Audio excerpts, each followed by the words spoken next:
to this extent. Please, I'm sure that everyone is concerned about relatives and friends who might be living in the area or visiting that area. Let us caution you to stay off the telephones. It is very imperative that emergency people have the opportunity to get through the area. We've got a 95% power loss down there. Communications under the circumstances at best would be somewhat confused and difficult, and it would be very, very imperative that if you do not have emergency telephone traffic, stay off the telephones to the affected area of southeastern Carolina unless it is just absolutely imperative, because of the fact that what phone lines are available are going to be needed for communications back and forth in the state, throughout the state of North Carolina. We might also say that we have been told by officials that the beaches in southeastern Carolina are going to be sealed off at first light, so even if you have property in that area, you will not be allowed to get in. There would be absolutely no need for you at this moment in time to get up and try to get down there. You will not be allowed onto the beaches for a period of time.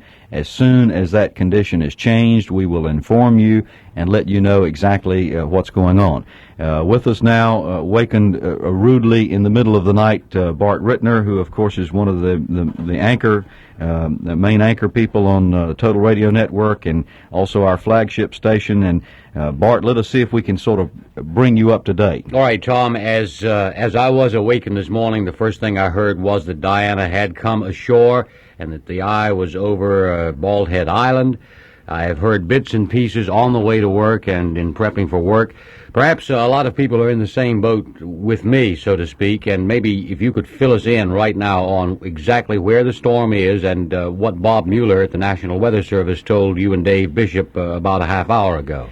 Bart, I think it's safe to say that a summary of the situation at this moment is that the worst that could possibly have happened to us has happened in some respects, from the standpoint of the fact that obviously on Tuesday night we were ready for and prepared for this storm to come inland.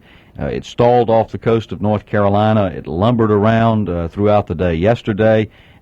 This, of course, is no news to anyone, but beginning last night, it began taking a more westerly bent.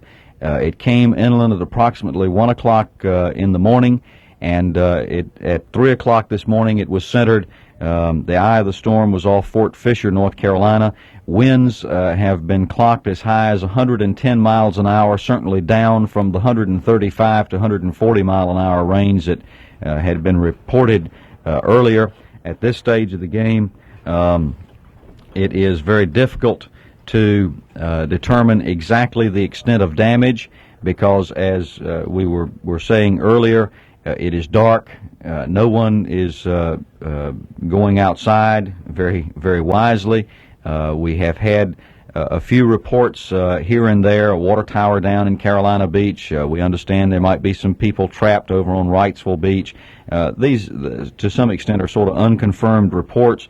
We are doing our best to try to bring people up to the facts on that as quickly as we can get them. Obviously, with a 95% power failure in the area, it's very difficult getting through and getting information. Tom, something that I did not hear Bob Mueller mention, and maybe I just missed this, and maybe it is no longer applicable, but just 24 hours ago we were being told by the Weather Bureau that the heaviest winds, the worst side of this storm, was to the east side, and at that time North Carolina was being buffeted by the west side.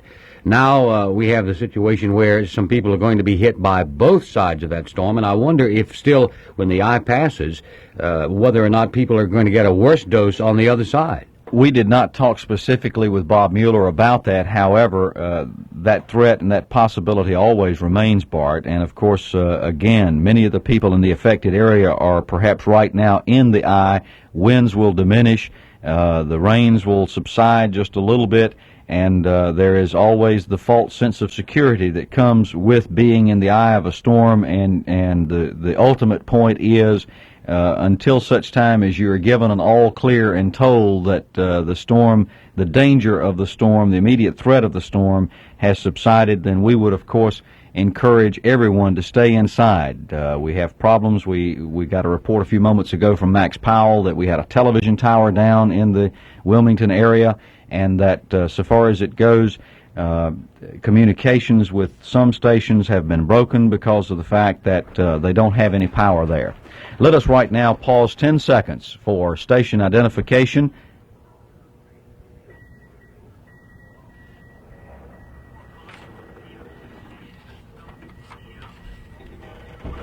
That's the latest.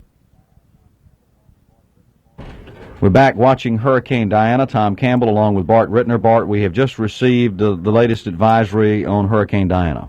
All right, Tom, not much has changed. A hurricane warning does remain in effect for southeastern North Carolina. A tornado watch, and this is something that we need to underline and stress, is in effect for all of southeastern North Carolina. Now, this latest statement from the Wilmington office of the National Weather Service recommends specific action in Columbus and Bladen counties now.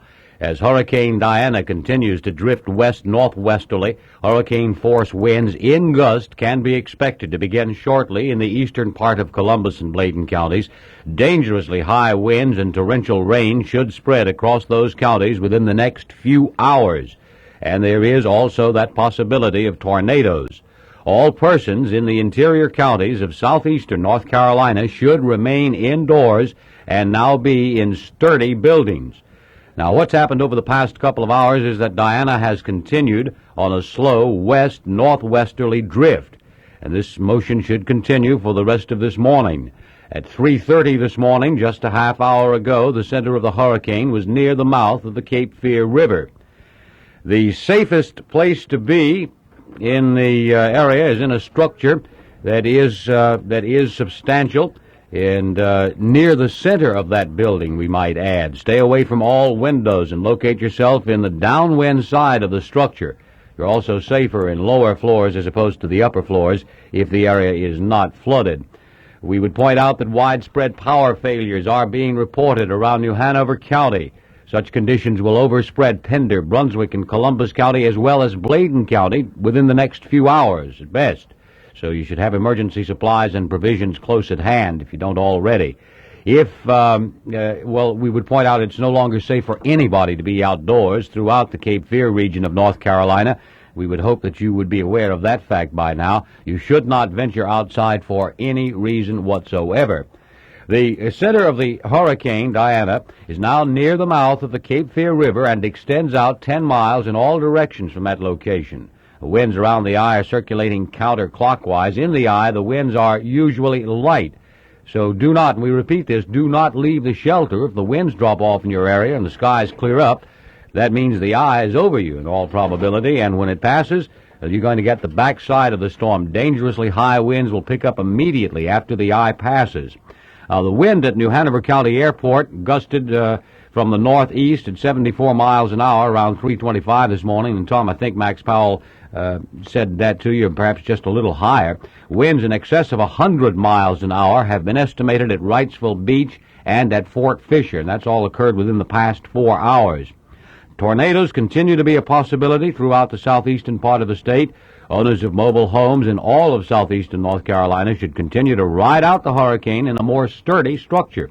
Be sure to stay in touch, keep in tune. We will have the latest, and I think you have some of the latest, Tom. We might also mention that, Bart, that we talked a few moments ago with Max Powell from the Department of Transportation.